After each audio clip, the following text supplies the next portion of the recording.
নমস্কার বন্ধুরা, আপনারা শুনছেন রেডিও সুন্দরবন 91.2 FM।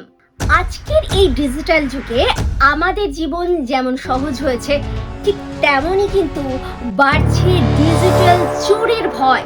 ভারত সরকারের ইলেকট্রনিক্স এবং তথ্য প্রযুক্তি মন্ত্রকের METY এর উদ্যোগে ISEA প্রচারণার মাধ্যমে আজ আমরা কথা বলবো ফিশিং নিয়ে। পুকুরে বড় মাছ ধরার জন্য আপনি যেমন টোপ ফেলেন, তেমনি সাইবার অপরাধীরা ইন্টারনেটে টোপ ফেলে। এটাই হলো ফিশিং। আপনি সেই বড় মাছ যার থেকে সমস্ত গোপন তথ্য এবং সারা জীবনের জমানো টাকা গায়েব করার চেষ্টায় রত এই সাইবার অপরাধীরা।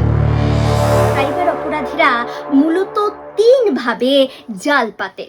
নকল ইমেল, 2 নম্বর হুমকি ভরা SMS, 3 নম্বর নকল ওয়েবসাইট। সুরক্ষিত থাকতে রেডিও সুন্দরবন আপনাদের দিচ্ছে 3টি সহজ টিপস। 1 নম্বর, তাড়াহুড়ো করবেন না বন্ধুরা। 2 নম্বর, তালা চিহ্ন দেখুন। কোনো ওয়েবসাইটে তথ্য দেওয়ার আগে চেক করে নিন অ্যাড্রেস বারে গিয়ে HTTPS এবং ছোট তালা বা প্যাডলক চিহ্ন আছে কিনা। 3 নম্বর, 2 স্টেপ ভেরিফিকেশন। আপনার মোবাইলটি মাল্টি ফ্যাক্টর অথেন্টিকেশন বা 2 স্টেপ ভেরিফিকেশনে অন রাখুন। তাহলে আপনার অনুমতি ছাড়া কেউ আপনার অ্যাকাউন্ট খুলতে পারবে না।